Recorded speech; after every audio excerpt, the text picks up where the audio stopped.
Tell you what, it's lucky that we opted to come over here on Thursday. The weather was less than ideal yesterday.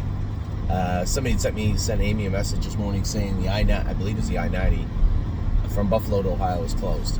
I don't understand for the life of me how they possibly close a major highway like that in a place that gets more snow than anyone on planet Earth, it feels like. But it was.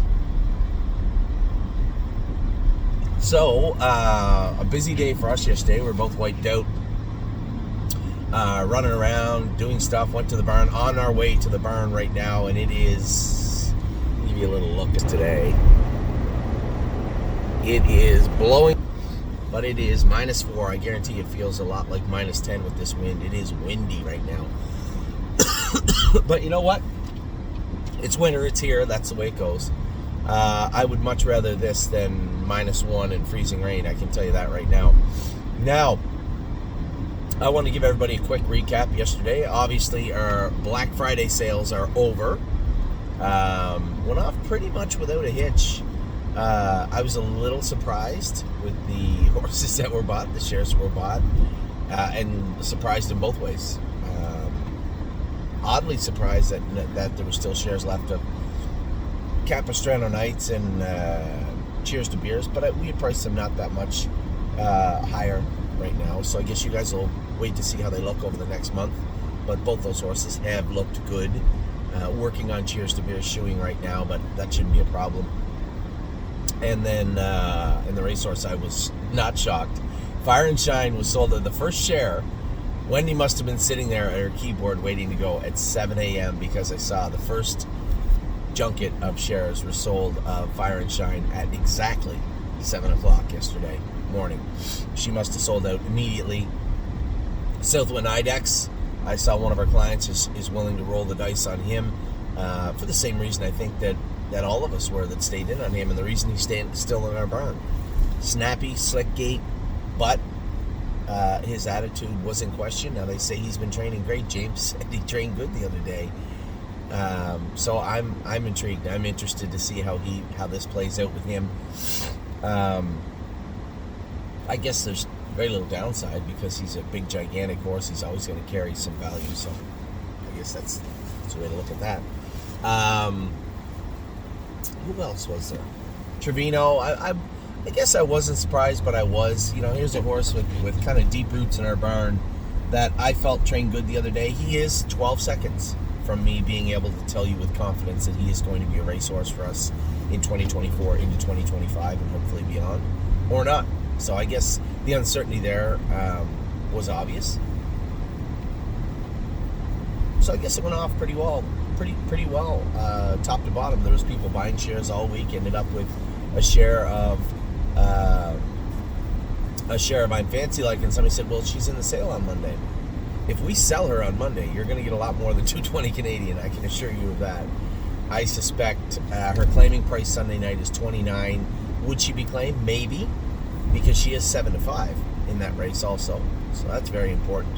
The horse that beat her, I can make an argument that she now is the best filly in that division. The horse that beat her went up to the 30s. The 30 claiming series for this week. So will she stay up there or will she come back down? I have no idea. Aside from all that, we had horses racing yesterday, right? I was told that Dancing by Myself schooled great. I was told that, Drebin raced great. My only dig on Drebin coming out of the winner's circle, you'd see that inside knee boot spun around. He hadn't been doing that in the States. But we did change those shoes to aluminums. Now, James said he raced great, but I didn't talk to him in depth about how he felt. He looked like he had more pop. Last week he was backpedaling, maybe a little short, who knows. But last night he was definitely coming forward at the wire. So the question I meant to ask James that I never got an opportunity was he stronger? Certainly looked it to me. Got off the gate quiet with ease, dropped him in a hole, followed perfectly, moved him over, and attacked down the lane. It looked like he was hanging a bit halfway down the lane, and James kicked the earplugs, and Drebin was gone. He raced very, very good. 3-point blue chip. Tyler Smith must be pulling his hair out. there wasn't much he could do. He was even money, but he got him away in a good spot, and then he got completely jammed in the last turn. And Amy had asked why was he throwing his head in the last turn. He'd hooked the wheel, right? He had to back him up, unhook that wheel, and advance. And that's a lot of work and a big ask for a horse in a quarter of a mile. And he was closing on the end of it, but just mired in traffic, and he will get there. There's no two ways about it.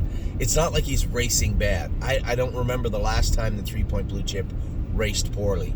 If it was 5, 6, 7 starts ago, and rare since we got him back. He's been racing good, and yesterday certainly wasn't his fault. And I find it really hard to blame Tyler. Also, he put the horse in a spot to win. It just didn't work out. The front end collapsed. He couldn't wiggle his way through and ended up getting hooked.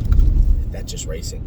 Now, Spitfire raced good again. I know somebody said, well, he went faster at the Meadows or close to it. Totally different classes, right?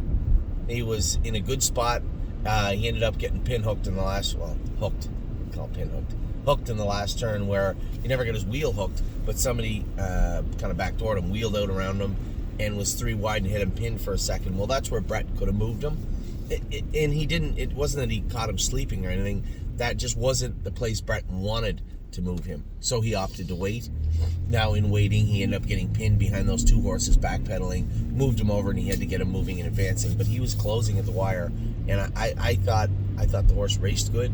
I keep telling you guys, he is not in open trotter shape just yet. He has got a gigantic frame, and it's going to take time. You got to work on him. You'll see him drop a fifth of a second or 2/5, 3/5 here and there. You'll see him look a little more lively, and then all of a sudden it'll all come together. I thought his gait looked good last night, and that is the most important thing with Spitfire overseas.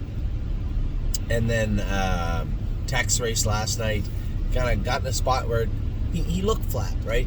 He got away in the 6 or 7 hole. Scotty ended up first over, getting into the last turn. Nobody's moving. I think he was 6th, sitting 6th.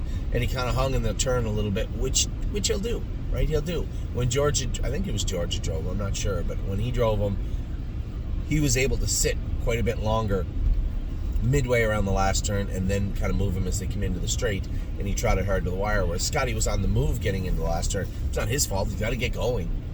And it just, I think he just hung out in the last turn, just kind of stalled a bit. It wasn't a great race. His best race, his only good race since he come back, was that start where he was closing in at 51 and 4, 51 and a piece mile. He trotted 53. So it's there.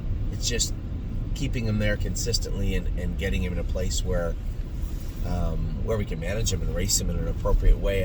I know I feel bad for Megan. I know the frustration that she goes through, and Scotty too, when it comes to a horse that's going through these types of things right now. But I keep saying it, good horses will always come around, whether it's Spitfire or whether it's a number of our other horses. They will come around.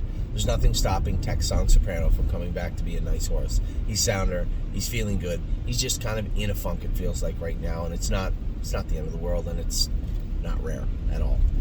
So we're almost to the barn right now. We are going to go with some babies. I'm going to watch some other horses go, see how everything is going here at the barn, and then that will be it for this trip for the barn. Tomorrow is my birthday. We're going to hang out tonight, go to dinner.